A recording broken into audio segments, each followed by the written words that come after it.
Maior que tudo Ele é, oh, quão maravilhoso é o nome de Jesus.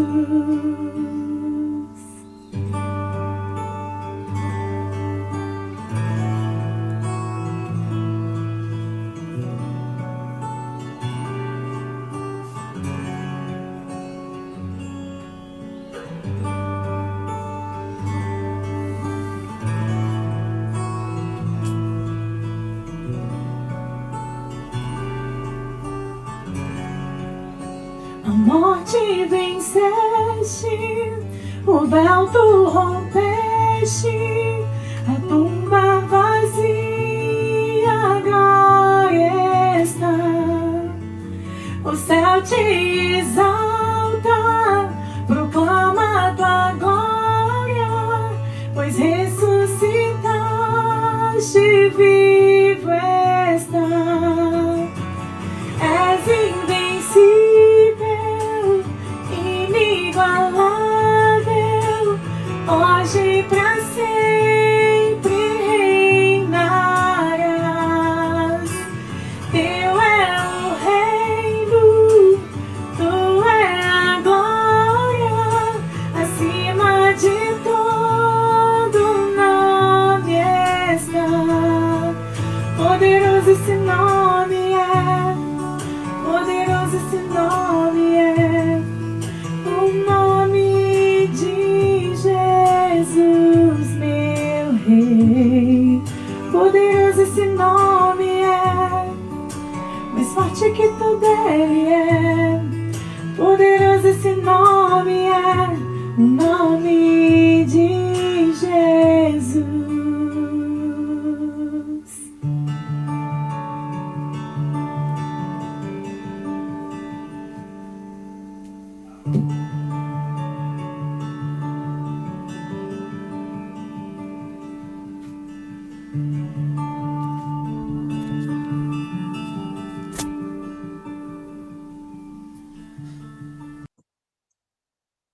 Amados irmãos e amadas irmãs, nunca é demais reforçarmos que esta preleção ficará disponível para qualquer pessoa que tenha acesso a ela na plataforma YouTube, mesmo que não seja integrante da Igreja de Deus. Por isso, serão repetidas algumas palavras já ditas em santas convocações anteriores. Por ocasião dessas conversas passadas, tenho destacado, com ênfase, a obrigatoriedade irrefutável de que o Messias, o Cristo de Deus, deve ser o paradigma único, imprescindível e insubstituível para o discipulado. E, portanto, não nos cabe, não devemos e não podemos usar padrões humanos para forjar discípulos. E tenho insistido em afirmar com solidez, com firmeza, que é impossível que nos tornemos discípulos e discípulas de nosso Senhor Jesus se tivermos nascido de novo, mas não tivermos perseverança na vivência do processo da redenção, a qual, como já foi dito, estarei apenas repetindo, é composta de 8 estágios.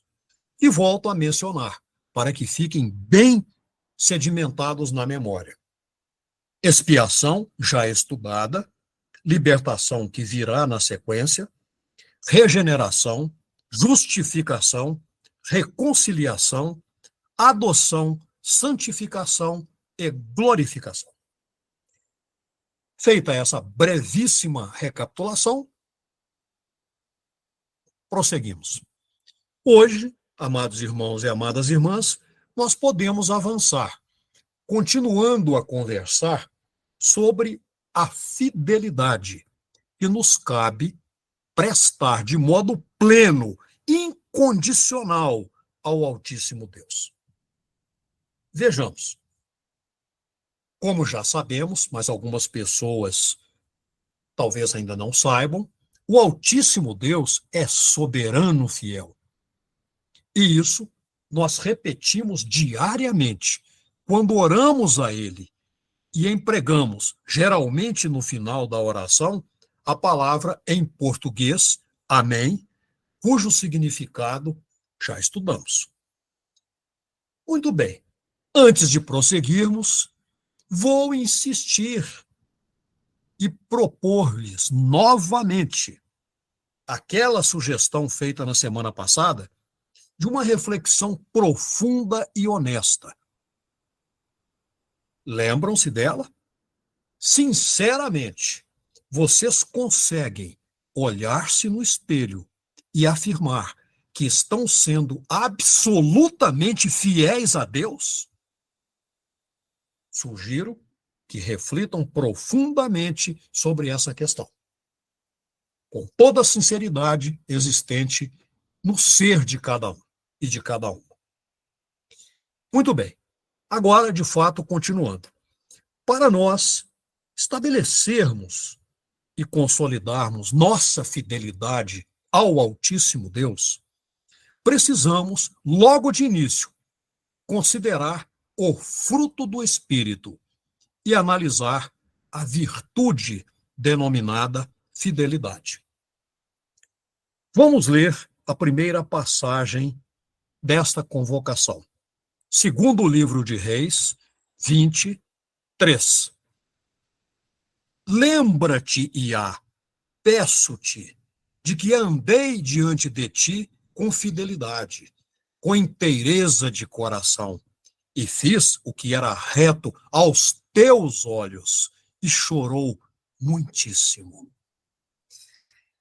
E, reafirmando o que já dissemos, na Bíblia, na parte escrita em grego, a palavra grega para a fidelidade é pistis, que pode ser traduzida por crer com o sentido de estar fielmente, confiando plenamente em Deus e também aplicando a contrapartida de ser alguém totalmente confiável a Ele. Em Deuteronômio 32:4, nós temos uma afirmativa poderosíssima. Ele é a rocha. Suas obras são perfeitas, porque todos os seus caminhos são juízo. Deus é fidelidade, e não há nele injustiça. É justo e reto. Nós já sabemos, mas muita gente talvez não saiba, que a fidelidade é uma característica permanente de Deus, a qual só pode ser recebida por nós como fruto do seu Santo Espírito em nossa vida, conforme aprendemos em Gálatas 5, 22, 23.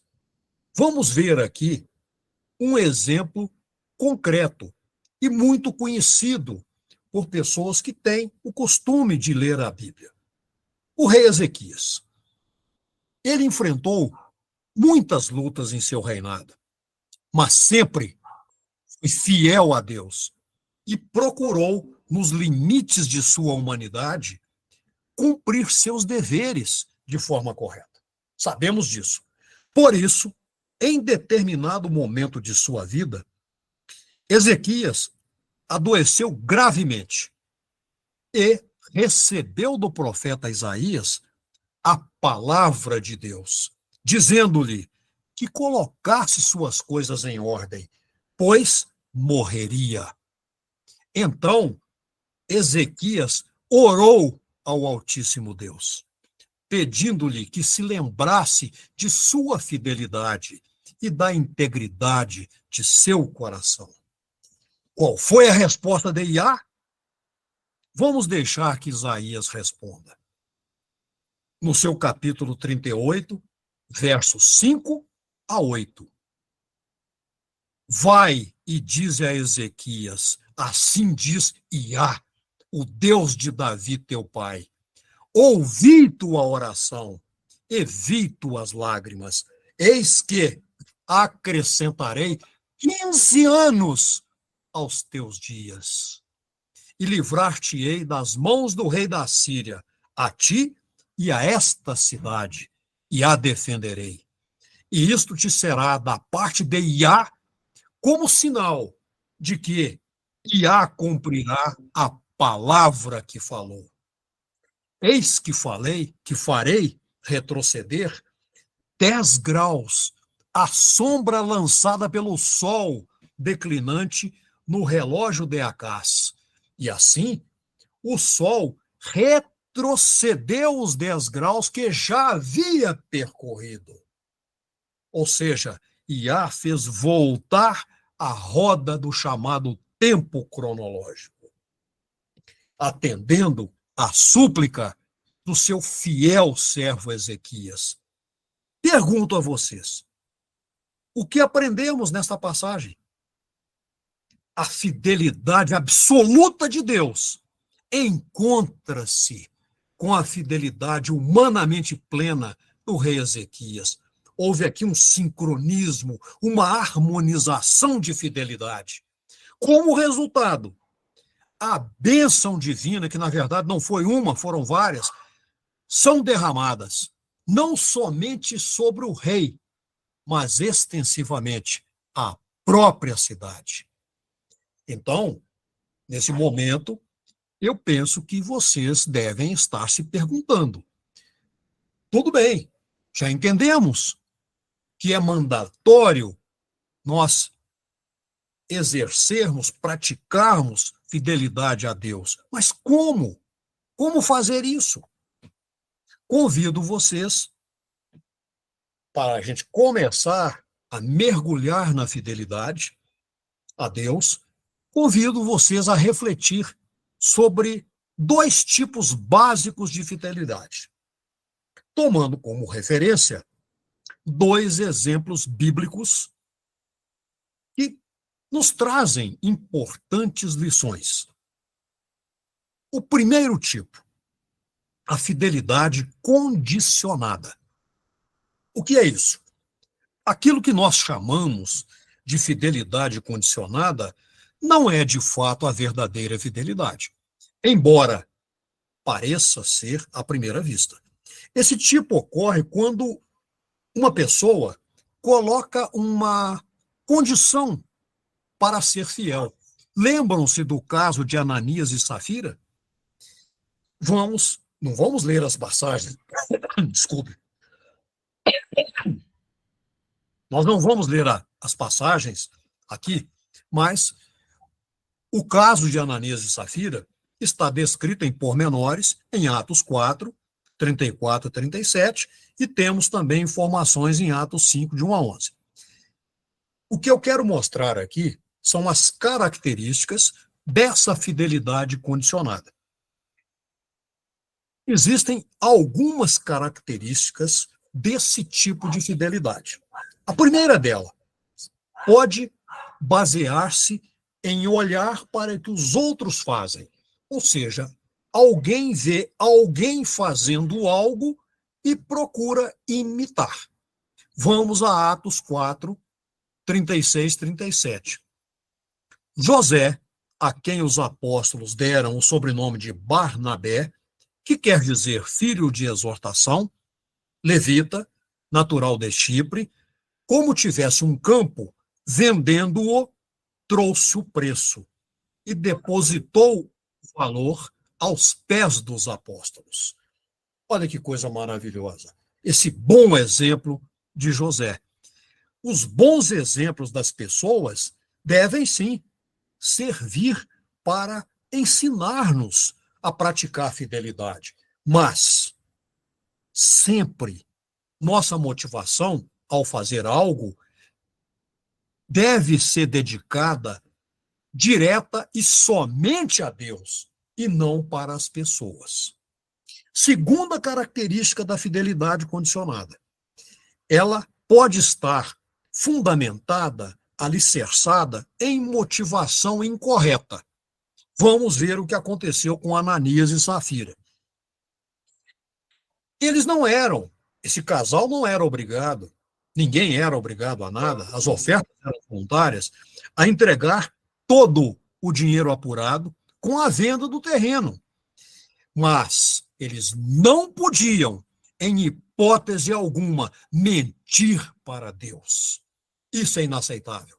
Em Atos 5:2, nós lemos o seguinte: mas, em acordo com sua mulher, Safira, Ananias reteve parte do preço e, levando o restante, depositou-o aos pés dos apóstolos. Nós vimos no exemplo anterior o que fez José, chamado Barnabé, que depositou todo o preço aos pés dos apóstolos.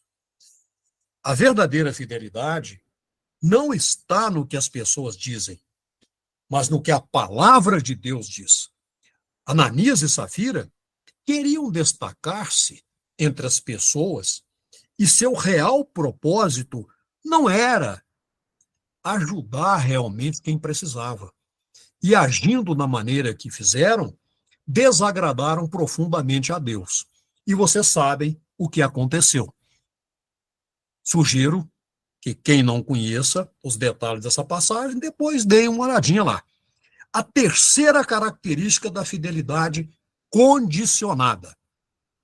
Ela pode expressar ou significar uma busca de reconhecimento. Voltando à questão lá de Ananias e Safira. Em Atos 5:8, Pedro, dirigindo-se a ela, Safira, perguntou-lhe: dize-me, vendeste por quanto aquela terra? Ela respondeu: sim, portanto. Deu lá um valor para Pedro. Quem é fiel não precisa exibir-se, nem receber reconhecimento de quem quer que seja, em termos deste mundo. Esse foi o erro capital de Ananias, condicionando sua fidelidade ao fato de receberem reconhecimento no meio da igreja, mentindo para Deus. Tomemos, pois, amados irmãos e amadas irmãs, cuidado extremo com esse tipo de fidelidade, que é aparente, porque está correlacionado, está vinculado a uma determinada condição. Nunca nos pautemos pelo que as pessoas fazem ou dizem.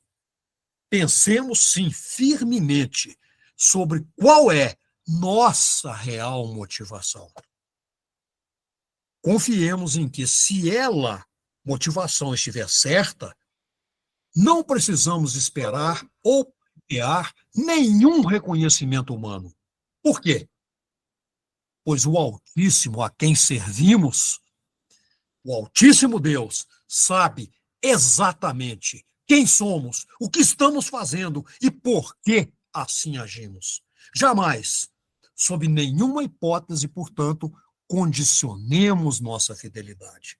Mas agora, vamos considerar o outro tipo de fidelidade, o outro tipo básico de fidelidade, a incondicional.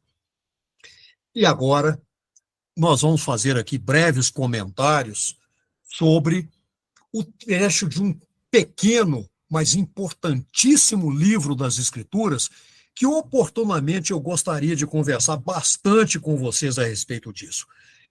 É muito apropriado para a situação que estamos vivendo atualmente. Quando digo estamos, estou me falando do povo de Deus. Vamos ao livro de Ester, que eu prefiro chamar de Hadassah, porque esse nome Ester é um nome de origem persa. Mas tudo bem. O livro de Ester, capítulo 4, versos 13 a 17. Essa moça judia deu-nos um exemplo de fidelidade incondicional. Embora vocês vão dizer assim, não, mas peraí, no princípio ela fugiu da responsabilidade. Sim, embora ela tivesse hesitado por um tempo, e suspeito que ela assim o fez, porque ainda não estava entendendo, ela era muito jovem, o propósito de Deus para a sua vida. E de resto, para o seu próprio povo. Mas, assim que ela foi alertada devidamente pelo seu parente, Mordecai, reposicionou-se imediatamente. E, a partir daí, manteve-se de maneira irredutível, incondicionalmente fiel a Iá. A propósito, vou recomendar que vocês, tão logo possam, leiam ou releiam esse pequeno e atualíssimo livro de Esther. Vamos embora. Pois não, irmão? 2 minutos para o final. 2 minutos. Obrigado. Quais são, afinal de contas, já que nós apresentamos aqui um exemplo de fidelidade incondicional, quais são as características dessa fidelidade? Muito bem. A primeira característica da fidelidade incondicional, fundamenta-se em saber que Deus está vendo tudo o tempo todo, até porque não existe tempo para ele. Em Esther 4:13, ela é alertada com a seguinte frase: não imagines que por estares na casa do rei, só tu escaparás entre todos os judeus, porque os judeus estavam para serem mortos. E ela era judia, embora rainha. Esther, então, recebeu do seu parente Mordecai, que na verdade era o tutor dela, o aviso de que Deus, sim, estava vendo tudo o que ocorria com o povo na rua e a vida que ela desfrutava, uma vida especialíssima no Palácio Real. Portanto, aí vem a lição. Sejamos pessoas fiéis, não pelo que os outros estão vendo, ou pelo que nós vemos, mas pela fé, confiando em que Deus tudo vê e tudo sabe. E isso já estava confirmado para nós lá em Provérbios 15:3, em que o autor nos diz que os olhos de Iá estão em todo lugar, contemplando os maus e os bons. A segunda característica da fidelidade incondicional, reconhece o propósito de Deus. Esther 4:14. Porque se de todo te calares agora, isso Mordecai falando para ela, de outra parte se levantará para os judeus socorro e livramento, mas tu e a casa de teu pai perecereis. E quem sabe se para conjuntura como esta é que foste elevada à posição de rainha. Esther, naquele momento, então, escolheu o caminho da fidelidade absoluta, quando entendeu que o Altíssimo Deus tinha um propósito para a sua vida. Percebeu que ela se tornara rainha para ser usada por ele. Esse era o objetivo, para defender seu povo, para impedir aquela mortandade toda que estava sendo articulada. Portanto, quando vivemos pela fé no propósito de Deus para nossas vidas, aprendemos e exercitamos a fidelidade verdadeira, incondicional. Portanto, não pensemos no que nos fizeram, nem valorizemos o que disseram sobre nós. Miremos um único alvo, o propósito de Deus em e para a nossa vida. E, finalizando, já estamos chegando ao final, caríssimo, amantíssimo irmão Cronarca, em memória. A terceira característica da fidelidade incondicional.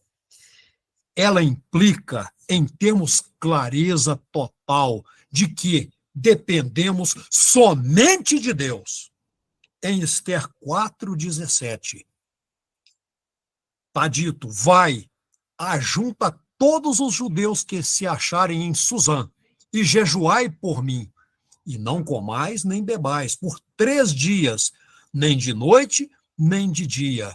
Eu e minhas servas também jejuaremos. Depois irei ter com o rei, ainda que seja contra a lei. Se tiver de morrer, morri. Olha que exemplo maravilhoso. Que ela sabia que poderia ser condenada à morte quando comparecesse perante aquele poderoso rei Assuero. Então, no momento em que Esther enxergou sua impotência total diante da situação, mesmo sendo rainha, colocou-se imediatamente na dependência de Deus, buscando e crendo em um milagre. Por isso, ela chamou o povo para orar e jejuar e aceitou plenamente a vontade de Iá para a sua vida, não importando se viesse a morrer, porque ela confiava no poder do Altíssimo Deus. A fidelidade de Deus, nós sabemos, é incondicional. E se somos infiéis, Paulo nos explicou isso em 2 Timóteo 2,13. Ele permanece fiel, pois de nenhuma maneira ele pode negar-se a si mesmo. Ou seja, ele é sempre fiel a nós, mesmo que sejamos infiéis a ele. Olha que coisa maravilhosa. Não importa as circunstâncias, nem o que as pessoas fazem ou dizem, devemos ser fiéis ao Pai Celestial.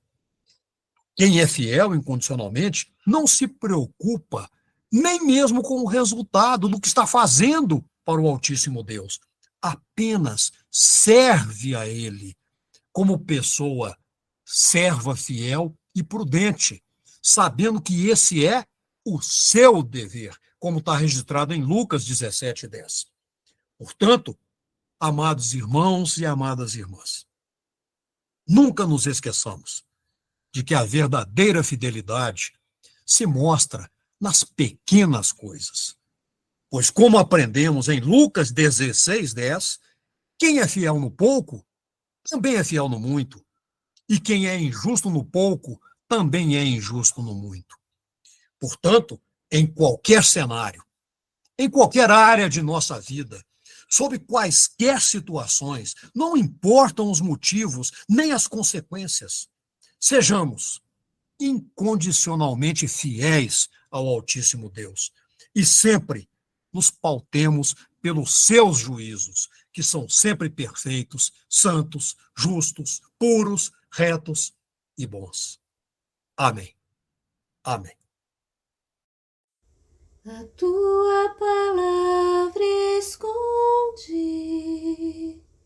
guardada no meu coração, pra eu não pecar contra ti, Senhor. A tua palavra escondi,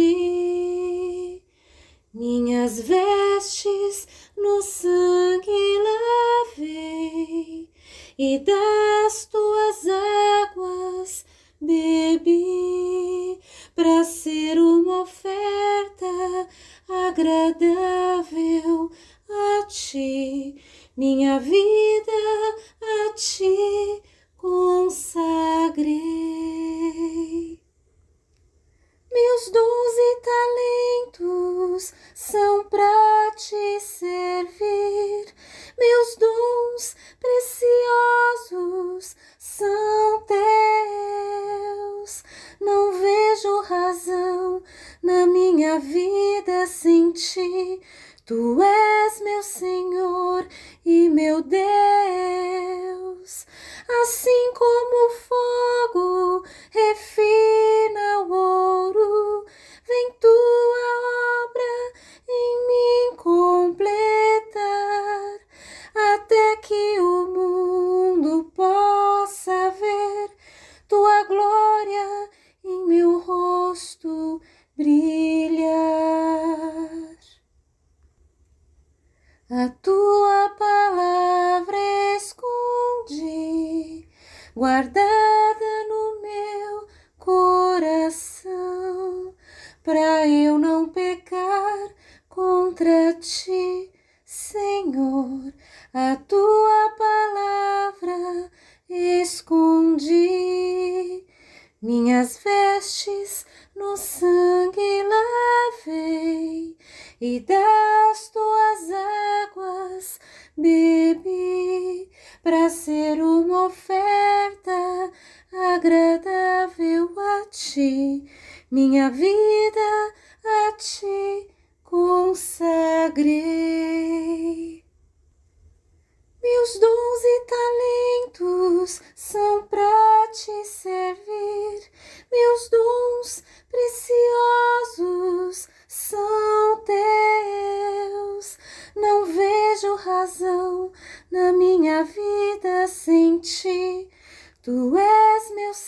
Senhor e meu Deus.